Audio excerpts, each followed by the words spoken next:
उरी में 18 सितंबर को हुए आतंकी हमले के बाद भारत को बड़ी कूटनीतिक कामयाबी मिलती दिख रही है। पाकिस्तान की राजधानी इस्लामाबाद में होने वाले सार्क सम्मेलन को स्थगित कर दिया जाएगा। विदेश मंत्रालय के मुताबिक नियमों के मुताबिक सार्क सम्मेलन को स्थगित किए जाने के अलावा कोई विकल्प नहीं बचा है। तो अब इसका कोई चारा नहीं है, इस शिखर सम्मेलन को स्थगित होना पड़ेगा। लेकिन क्योंकि पत्र हमने नेपाल को लिखे हैं, जो कि करंट चेयर हैं सार्क के, ये फैसला जो है उसकी घोषणा आधिकारिक तौर पर नेपाल ही कर सकता है। सार्क के नियम के मुताबिक अगर कोई सदस्य देश सम्मेलन में भाग नहीं लेने का फैसला करता है तो इसे स्थगित करना पड़ेगा। भारत, भूटान, बांग्लादेश और अफगानिस्तान ने पहले ही नेपाल को बता दिया है कि ये चारों देश सार्क सम्मेलन में हिस्सा नहीं लेंगे। इस बीच पाकिस्तान ने कहा है कि 4 देशों के बहिष्कार के बावजूद वो सार्क सम्मेलन का आयोजन करेगा। पाकिस्तानी विदेश मंत्रालय ने भारत के फैसले को दुर्भाग्यपूर्ण बताया है। पहले से तय कार्यक्रम के मुताबिक सार्क सम्मेलन 9 और 10 नवंबर को इस्लामाबाद में होने वाला है। केंद्रीय मंत्री मुख्तार अब्बास नकवी ने कहा है कि सार्क का बहिष्कार करके भारत पाकिस्तान को अलग थलग करने में कामयाब हुआ है।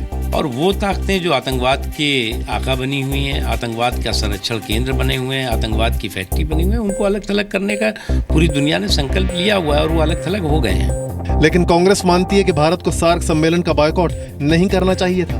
भारत इस तरह की कूटनीति या इस तरह की रणनीति पे विचार करे कि सार्क समिट दक्षिण एशिया में कहीं पर और पाकिस्तान के बगैर हो। जेडीयू ने कहा कि पाकिस्तान के ऊपर अमेरिका का दबाव जरूरी है। तो अमेरिका पर भी हम लोगों को दबाव देना चाहिए कि वो चाहे तो 24 घंटे में पाकिस्तान औकात में आ जाएगा, वो क्यों नहीं चाह रहा है। उरी अटैक के आतंकियों को पाकिस्तानी आर्मी और आईएसआई के बड़े अधिकारियों ने ट्रेनिंग दी थी। हमले के बाद गिरफ्तार किए गए आतंकियों के गाइड ने खुलासा किया है कि आतंकियों को पीओके के जिस कैंप में ट्रेनिंग मिली थी उसमें पाकिस्तानी सेना के अधिकारियों का आना जाना था। आतंकियों की मदद करने वाले दोनों आरोपियों फैजल हसैन और एहसान खुर्शीद को आज 10 दिनों के लिए एनआईए की कस्टडी में भेज दिया गया। इन दोनों को दिल्ली लाया गया है, जहां इनका लाई डिटेक्टर टेस्ट हो सकता है। इस बीच जम्मू कश्मीर के पुंछ इलाके में आज पाकिस्तान ने फिर से सीज फायर का उल्लंघन किया। सब्जियां सेक्टर में शाम 6 बजे 15 मिनट तक सीमा पार से फायरिंग की गई। जम्मू कश्मीर की मुख्यमंत्री महबूबा मुफ्ती ने प्रधानमंत्री मोदी की पाकिस्तान पॉलिसी का समर्थन किया है। महबूबा ने कहा कि मोदी प्रोटोकॉल भूलकर अच्छे संबंधों की उम्मीद से ही लाहौर गए थे। महबूबा मुफ्ती ने जम्मू कश्मीर के युवाओं से कहा कि बंदूक से किसी समस्या का हल नहीं निकाला जा सकता। यहाँ का जो नौजवान जिसको आज लगता है कि बंदूक उठाने से कुछ मेरा होगा, उसको मैं उसामा बिन लादेन की मिसाल देना चाहती हूँ। त्योहारों के दौरान आतंकी हमलों को लेकर मिले खुफिया इनपुट के बाद दिल्ली समेत कई राज्यों की पुलिस अलर्ट हो गई है। खुफिया एजेंसियों ने आगाह किया है कि दिल्ली में दुर्गा पूजा, रामलीला, दिवाली और छठ के दौरान आतंकी बड़े हमले कर सकते हैं। आतंकी बड़े होटल्स, बाजार, अस्पताल, एयरपोर्ट और मेट्रो स्टेशनों को निशाना बना सकते हैं। अलर्ट के बाद वाराणसी समेत यूपी के कई शहरों में भी बाहर से आने जाने वालों की छानबीन शुरू कर दी गई है। उरी में आतंकी हमले के बाद पहले नवी मुंबई के उरण में और उसके बाद पठानकोट में कुछ संदिग्धों को देखा गया है। हालांकि सर्च टीम अभी तक इन लोगों को ढूंढ नहीं पाई है। कॉर्पोरेट मामलों के मंत्रालय में डीजी रहे बीके बंसल का सुसाइड नोट सामने आने के बाद सीबीआई ने आरोपों की जांच के लिए कमेटी बनाई है। सीबीआई ने कहा है कि आरोप सही पाए गए तो सख्त कार्रवाई की जाएगी। We have examined the matter and decided to probe the allegations. CBI is fully committed to conduct investigation in a fair and professional manner without harassment to anyone and strictly within the parameters of law. If any violation is established during the probe, strict action will be taken against the CBI official concerned. B K Bansal ने 5 पन्नों के suicide note में CBI के 5 अधिकारियों पर torture करने का आरोप लगाया है। 4 अधिकारियों का उन्होंने नाम भी लिखा है। इनमें सीबीआई के डीआईजी संजीव गौतम शामिल हैं। बंसल और उनके बेटे योगेश ने कल दिल्ली में अपने घर पर खुदकुशी कर ली थी। जुलाई में बंसल को रिश्वत लेने के आरोप में गिरफ्तार किया गया था। इसके बाद उनकी पत्नी और बेटी ने भी खुदकुशी की थी। मोदी सरकार देश भर के अल्पसंख्यकों के लिए कल से प्रोग्रेस पंचायत का आयोजन करने जा रही है। पहली पंचायत कल हरियाणा के मेवात में आयोजित हो रही है। इसमें मुस्लिम और दूसरे अल्पसंख्यक समुदाय के लोग हिस्सा लेंगे। मोदी जी की सरकार आने के बाद जो वोट का सौदा है वो विकास के मसौदे में बदल गया है। अब वोट का सौदा नहीं चलेगा, अब विकास का मसौदा चलेगा। लेकिन कांग्रेस ने आरोप लगाया है कि बीजेपी का ये कार्यक्रम चुनावी है।